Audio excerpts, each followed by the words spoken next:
বাংলাদেশে বৈধভাবে ঘুরতে গিয়ে অপহরণকারীর হাতে আটক এক ভারতীয় নাগরিক চাইলা ফ্রু মগ নামে এক ব্যক্তি। মুক্তিপণ বাবদ 1 লক্ষ টাকা দাবি করছে অপহরণকারীরা। ঘটনার পর চাইলা ফ্রু মগের স্ত্রী বিলোনিয়া মহকুমার রাজনগর পিয়ারবাড়ি থানার পুলিশের দ্বারস্থ হলে পুলিশ ওই মহিলাকে পাগল বলে আখ্যায়িত করল। শুধু তাই নয়, অকথ্য ভাষায় গালিগালাজ করে মহিলাকে মুক্তিপণ দিয়ে দেওয়ার পরামর্শ দিল পুলিশ। প্রশ্ন উঠছে, পুলিশ কি তাহলে ডাক্তার? কারণ পুলিশের কাছে বিচার চাইতে গেলেই পুলিশ পাগলের সার্টিফিকেট দিয়ে দিচ্ছে। পরবর্তীতে চাইলা ফ্রু মগের স্ত্রী দিশাহারা হয়ে বিলোনিয়া মুহুরীঘাট আইসিপি ইনচার্জের সাথে দেখা করে ঘটনার বিস্তারিত জানান। আইসিপি ইনচার্জ একজন আইসিপি কর্মীর সাথে চাইলা ফ্রু মগের স্ত্রীকে পাঠান মুহুরীঘাট ইমিগ্রেশন গেটে, কিন্তু সেখানে আইসিটি কর্মী ও ডিউটিরত বিএসএফ এর মধ্যে শুরু হয় বাকবিতণ্ডা, অর্থাৎ কাজের কাজ কিছুই হয়নি। চাইলা ফ্রু মগের স্ত্রী দিশাহারা হয়ে বর্তমানে কিছুই বুঝে উঠতে পারছেন না। 3 সন্তানের জননী অর্থাৎ চাইলা ফ্রু মগের স্ত্রী শুধুমাত্র আশায় বুক বেঁধে আছে যে তার স্বামী প্রশাসনের সহযোগিতায় সুস্থ অবস্থায় ভারতে ফিরে আসবে। আপনি এই যে কার কার কাছে গেছিলেন?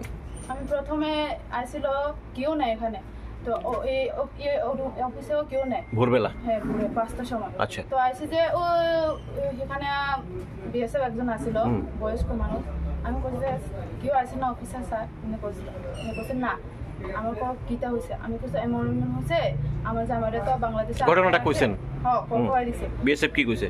কই দিছে বিএস আমি কইছি হেরে কইছে, পরে হে কইছে ওই এখন পতাকা যেটা উঠায় হেরে মানে ইমিগ্রেশনের সুদন বাবুরে জানাইছেন? হ্যাঁ, হেরে দাম তো আমি হে আইতাছে। এরপর আইছে পরে আমি কইছি হেরে এমনি কইছে হে কইছে এই সারটা কইছে দাদাটা আইছে অফিসে আইছে কইছে মিনিমাম পরে চেক করছে আসে নিয়ে লিস্টে, মানে রেজিস্টার চেক করে দেখছে আপনার হাজবেন্ড কি পাসপোর্টে গেছে না গেছে? আচ্ছা, চেক করছে যে আছে, ঠিক আছে। পরে গেছে বিএসএফ কাছে, বিএসএফ লোক কইছে স্যার একটু মানে এরকম অবস্থা হয়েছে, একটু গেটটা খুলো, বাংলাদেশের পুলিশ লোক কথা বলবো। বিএসএফ কইছে না কথা বলতে লাগবে না। বিএসএফ মানা করে দিছে?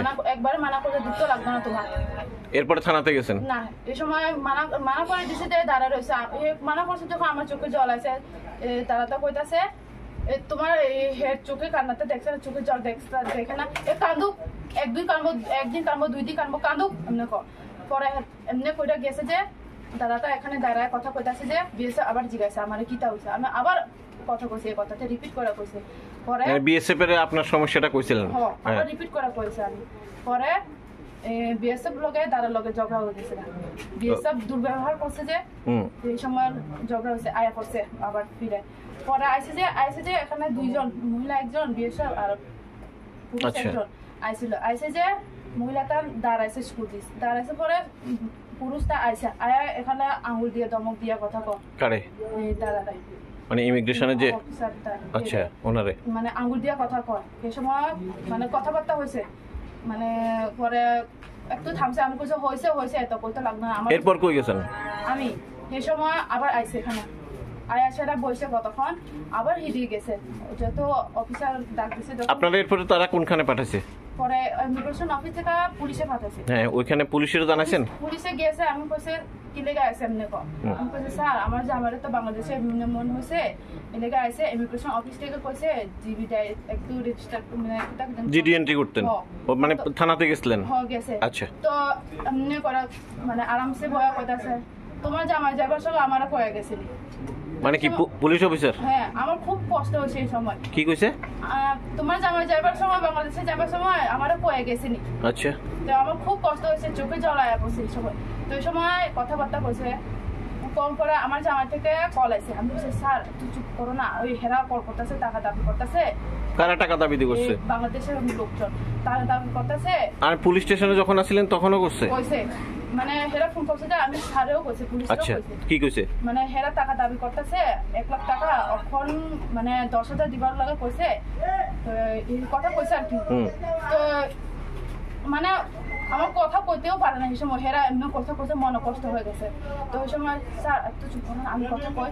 এবার কি কইছে পুলিশ অফিসার? কি কয়? পরে কথা কয় সাসি যে হে কইছে তুমি এত কথা না বাড়ে সেরা টাকা জোগাড় করে টাকা দিয়ে দাও। অপহরণকারীরা টাকা দিয়ে দিচ্ছেন? এমনি বসে হলে আর থাকছে না। আমি বারবার ফটো ফটো আছে বাইরে কথা বলছে আমার যত আমার স্বামীরও তো পুলিশের কাছে গেছিলেন হচ্ছে সহযোগিতার লেগে? হ্যাঁ, আমি বাইরে সেরা আমি ফোন করা টাকা লাগাচ্ছে। আমার স্বামীরও তো মারধর করতেছে। টাকা টাকা পাঠাইছেন ওখানে? কয় টাকা দিচ্ছেন? 20,000। হ্যাঁ 20,000। 20,000 দিচ্ছেন? মানে পুলিশ স্টেশন থেকে বাইরে 20,000 টাকা দিয়ে দিচ্ছেন? কেন পুলিশে আপনারা সহযোগিতা করছে না? করছে না। আজকে আমার জামার লেগে এরকম হইতেছে, পরে আরেকদিন অন্য মানুষ লোকে হইতে পারে। এটা আমি প্রশাসন কাছে দাবি করতেছি আমার জামার যত ভালো মতন আয় পারে যাতে ফিরে আনতে পারে এমন। হ্যাঁ। তো অপহরণকারীরা এখন কি শুধু ভরসা শুধু অপহরণকারীরা যে সময় ছাড়বে তখন? হ্যাঁ। এছাড়া কেউ নাই আপনার পাশে?